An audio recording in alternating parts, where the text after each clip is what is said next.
93 FM. 93 Equinox Radio. Bonjour, le théâtre de notre programme de la jeunesse camerounaise, mais cette fois à des milliers de lieux des terres ancestrales. La note du ministère des Relations extérieures datée du 6 avril 2026 est venue confirmer le CRIPA de 16 militaires contractuels camerounais engagés dans la zone d'opération militaire spéciale en Russie. Cette liste funèbre, au-delà du décompte macabre des pertes en vies humaines, elle traduit le symptôme d'un exode d'un genre nouveau qui voit des jeunes compatriotes, y compris des déserteurs de notre propre armée nationale, s'enrôler sous des bannières étrangères pour finir leurs jours dans les tranchées glacées de l'Ukraine. Cette hémorragie expose au grand jour une réalité qui aujourd'hui meurtrit beaucoup de familles et montre que les artifices de la diplomatie camerounaise sont tout simplement des châteaux de cartes. Il convient de relever cette vérité avec une véracité sans concession, car l'existence est devenue si précaire sur le triangle national que nos enfants se résignent désormais à l'irrémédiable pour échapper à l'étau de l'indigence. Les voilà muets en tirailleurs des temps modernes et en chair à canon en Russie au service d'une cause qui ne les concerne ni par l'histoire ni par la géographie. Le paradoxe est d'autant plus profond que ces jeunes fuient une patrie pourtant meurtrie par deux conflits domestiques majeurs que sont la crise sécuritaire en zone anglophone et l'hydre de Boko Haram. Au lieu de consacrer leur vigueur à la défense de leur propre pays, ils privilégient l'exil martial pour aller défendre une autre nation. La misère systématique érigée en mode de gouvernance par le régime de Paul Biya a fini par éroder le sentiment patriotique pour le remplacer par un instinct de survie désespéré qui pousse ces hommes, ces jeunes à pactiser avec l'abîme. Ce renoncement à la terre natale au profit de l'étranger consacre une faillite morale d'une gravité inouïe que des soldats réguliers de l'armée camerounaise choisissent la désertion pour servir une puissance lointaine démontre que la patte du gain a supplanté le sens du devoir envers la nation, ou du moins que les Camerounais sont prêts à tout.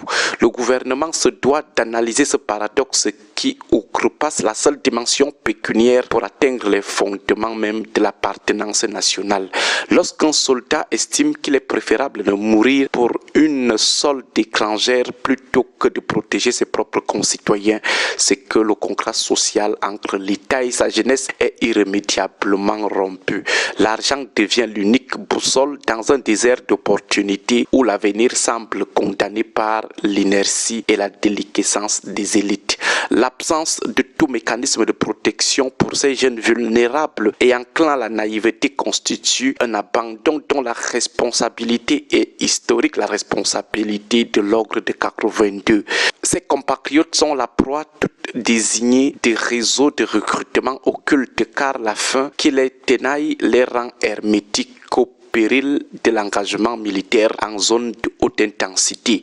On leur fait miroiter des Eldorado financiers sans jamais leur expliciter la réalité crue de ces contrats de sang avec l'armée russe. Ils s'engagent dans cet engrenage avec une candeur désarmante car ils croient saisir une chance de salut alors qu'ils ne sont aux yeux de leur employeur que du matériel sacrifiable sur l'échiquier du front, la chair à canon. Cette exploitation de la détresse humaine, celle des jeunes Camerounais par des puissances tierces, se déroule sous le regard apathique d'un État qui a abdiqué sa mission régalienne de protection. La passivité du gouvernement camerounais face aux structures de recrutement qui prospèrent sur notre territoire est un aveu de faiblesse accablant, une irresponsabilité totale, une incompétence totale. Il semble exister une crainte indicible d'interpeller frontalement le partenaire russe sur ces enrôlements forcés des jeunes Camerounais ou des enrôlements mensongers des jeunes dans les rangs de l'armée russe. Ce déficit de courage diplomatique révèle un pouvoir poltron qui préfère sacrifier sa ressource humaine la plus précieuse plutôt que de risquer un incident diplomatique avec un allié de circonstance. Aucune protection officielle ni aucune exigence de transparence n'émane de Yaoundé sur le sort réservé à ces citoyens envoyés à l'abattoir. Le calvaire de ces jeunes est d'autant plus insoutenable que l'État ignore avec superbe leurs appels au secours lorsqu'ils se trouvent pris au piège de leurs propres égarements. Nous avons tous été témoins de ces témoignages poignants diffusés sur la toile où des compatriotes isolés coincés dans le front russe, dans le front ukrainien, supplient les autorités de les extraire de cet enfer. La réponse du pouvoir de Yaoundé a souvent été le mutisme, un mutisme de marbre qui ne se rompt que par la publication tardive et timide de notices nécrologiques lorsque l'irréparable est consommé. Nous avons été même surpris de voir le ministère des Relations extérieures communiquer enfin sur ce drame. Chaque nom figurant sur la liste de ce mois d'avril est un cri qui ne doit pas se perdre dans l'indifférence. On doit désormais tout faire pour aider ces jeunes, aussi bien dans la dissuasion que dans l'action pour les sortir de cet enfer russe ou ukrainien. Il est impératif que le régime de Yaoundé prenne ses responsabilités pour sensibiliser les jeunes et, en cas de besoin, les sortir de l'enfer de la guerre entre deux nations étrangères qui ne nous doivent absolument rien. Agréable week-end à vous tous. 93 FM. 93.